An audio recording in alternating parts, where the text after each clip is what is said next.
ایک پلیٹ کے اندر درہم بھرا، فلاں کو دے آؤ، پھر بھرا، فلاں کو دے آؤ، فلاں کو دے آؤ، 1 لاکھ درہم اللہ کی بندی نے وہی تقسیم کر دیا اور شوہر سے کہا اب خوش ہے نا؟ شوہر نے کہا اللہ تجھے جزائے خیر دے، تو نے میرا بہت بڑا مسئلہ حل کر دیا۔ وہ مزاج بنایا، لیکن وہ گورنر ہیں، حضرت عبیدہ بن جراح گورنر ہیں ایران کے علاقے کے۔ حضرت عمر رضی اللہ تعالیٰ عنہ گئے، دیکھیں کیا حال ہے، میں پورا واقعہ نہیں بیان کروں گا۔ حضرت ابو عبیدہ نے کہا امیر المومنین یہی کھا کھلا لیجیے، کہاں جائیں گے؟ کہا نہیں، جہاں رہتے ہو وہاں چلنا ہے، میں دیکھوں گا تم کیا کھاتے پیتے کیسے رہتے ہو۔ سمجھ رہے تھے دنیا آئی تو مزاج بدل گیا ہوگا، کہنے لگے آنکھ سے آنکھ نچوڑنے کے علاوہ کچھ نہیں ہوگا، کہاں جائیں گے؟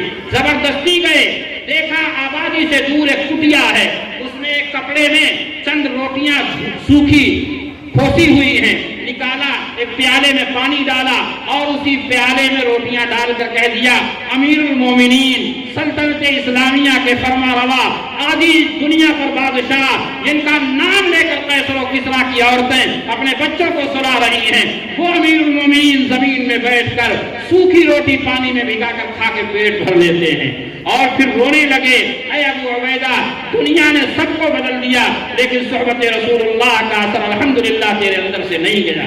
میرے بھائیوں اور بزرگوں، میں آپ سے بار بار کہتا ہوں ضرورت ہے ہمارے بچے دنیا کے ہر میدان میں پہنچیں، ڈی ایم بنے گا انشاءاللہ پورے ضلع میں امن قائم کرے گا، کپتان بنے گا رشوت خوری کا بازار بند کر دے گا، تاجر بنے گا امانت دارانہ تجارت کو دنیا میں فروغ دے گا، یہ پولیس والا بنے گا تب بھی دنیا کہے گی صاحب یہ گھوس نہیں لیتا، اس سے بچ کر رہنا، کسی بھی شعبے میں جائے گا دنیا کو نفع پہنچائے گا۔ اور ہمارا کام ہے کنتم خیر امہ اخرجت للناس، تم بہترین امت کے افراد ہو، انسانیت کو نفع پہنچانے کے لیے تمہیں پیدا ہی کیا گیا ہے۔ لہذا نفع کا جو بھی شعبہ ہے، ڈاکٹر صاحب صحت بچا رہے ہیں، کیا یہ نفع کا شعبہ نہیں ہے؟ کیا ڈاکٹری کرنا دنیا داری ہے؟ میں بار بار یہ جملہ کہتا ہوں، ابھی افطار کا رمضان المبارک میں ایک افطار کی مجلس سے صرف جونپور کے مسلمان ڈاکٹر تھے، مجھے بلایا تھا ایک ڈاکٹر صاحب نے کہ کچھ تم کہنا ان کے سامنے، میں نے کہا ٹھیک آ رہا ہوں۔ میں نے ان سب سے کہا آپ قطعاً اپنے دل سے یہ بات نکالیں کہ آپ دنیا کا کام کر رہے ہیں۔ منتخب احادیث میں فضائل اعمال میں یہ روایتیں آتی ہیں، کوئی بندہ کسی بیمار کی تیمارداری کرنے جاتا ہے تو ایسا ہے جیسے رحمت کے پانی میں تیر رہا ہے، اور جب بیمار کے پاس بیٹھ جاتا ہے تو ایسا ہے جیسے رحمت کے پانی میں اس نے غوطہ لے لیا اور جنت کے باغیچے میں بیٹھ گیا۔ یہ تیماردار کیا کرے گا؟ بھیا طبیعت کیسی ہے یہ تو پوچھے گا، کہاں کا علاج چل رہا ہے، ارے پریشان نہ ہو اللہ صحت دے گا، تسلی تو کرے گا۔ لیکن وہ ڈاکٹر جو بیماری کا علاج کر رہا ہے، صحت کو دوبارہ لانے کی کوشش کر رہا ہے، وہ ڈاکٹر اگر اخلاص کے ساتھ کام کرے اور اجرت سے زیادہ اجر پر نگاہ رکھے تو کیا وہ ڈاکٹر تیماردار سے زیادہ اللہ کی نگاہ میں اہم نہیں ہو جائے گا؟ یقیناً اہم ہو جائے گا۔ اس لیے دنیا کا جتنے بھی شعبے ہیں نفع پہنچانے کے، ان شعبوں میں اپنے بچوں کو پہنچائیے، مگر یہ انسانیت کے لیے نفع بخش کب بنیں گے؟ جب دار ارقم میں گزارا جائے گا تقریباً 7-8 سال LKG UKG میں گزار کر نرسری میں، پھر 1 2 3 4 5 گزاریں گے آپ، یہاں 5 6 7 8 سال جب پڑھے گا، ابھی ہمارے بچے آ کے کہہ رہے تھے نا اللہ ایک ہے، اللہ ہی سے سب کچھ ہوتا ہے، نماز آنکھوں کی، ہمارے آقا کی آنکھوں کی ٹھنڈک ہے، اس طرح کے جملے بار بار بول رہے تھے۔ جب بچپن کے اندر دل میں نقش کر دیا جائے گا، آپ سب جانتے ہیں یہ بیٹھا ہوا مجمع ہے، میں اپنے بارے میں بتاتا ہوں، بیت العلوم پر گدھیا گول سے پڑھا اور وہاں جو درجہ اطفال 1-2 میں جو دعائیں صورتیں یاد ہوئیں، بے ساختہ زبان پر آج بھی وہ دعا جاری رہتی ہے۔ بڑے ہو کر دیوبند تک چلے گئے، بہت ساری احادیث یاد کی گئی، مگر جب اس کا دور نہیں رہتا، کچھ دن چھوٹتی ہے تو وہ بھول جاتی ہے۔ مگر اپنے اساتذہ کی پرائمری 1 میں درجہ اطفال میں مار کھا کے جو دعا یاد کر لی گئی وہ آج تک الحمدللہ یاد ہے۔ تو بچپنے کا یاد کیا ہوا ایسا ہے جیسے پتھر پر نقش بنا دیا جائے، اور بڑے کا یاد کیا ہوا ایسا ہے جیسے پانی پر لکیر بنائی جائے، تو نقش کبھی مٹتا نہیں ہے۔ یہ بچے یہاں سے گزر کر کسی بھی شعبے میں جائیں گے انشاءاللہ جو یہاں پڑھایا جائے گا ان کے دلوں پر نقش ہوگا اور پوری دنیا میں یہ اسلام کے خاموش پیغام پہنچانے والے ہوں گے۔ واقعات بہت ہیں، تفصیلات بہت ہیں، لیکن میں انہی چند کلمات پر اپنی بات مکمل کرتا ہوں اور اللہ تعالیٰ سے یہ دعا کرتا ہوں پروردگار عالم اس ادارے کو، خدمت کرنے والوں کو، پڑھانے والوں کو، محبت کی نگاہ سے دیکھنے والوں کو، تعاون کرنے والوں کو پروردگار دنیا اور آخرت دونوں جہان کی بھلائیاں عطا فرمائیں، نسلوں میں دین زندہ فرمائیں، اللہ تعالیٰ ہر طرح کے شرور و فتن سے حفاظت فرمائیں۔ آمین وآخر دعوانا الحمدللہ رب العالمین۔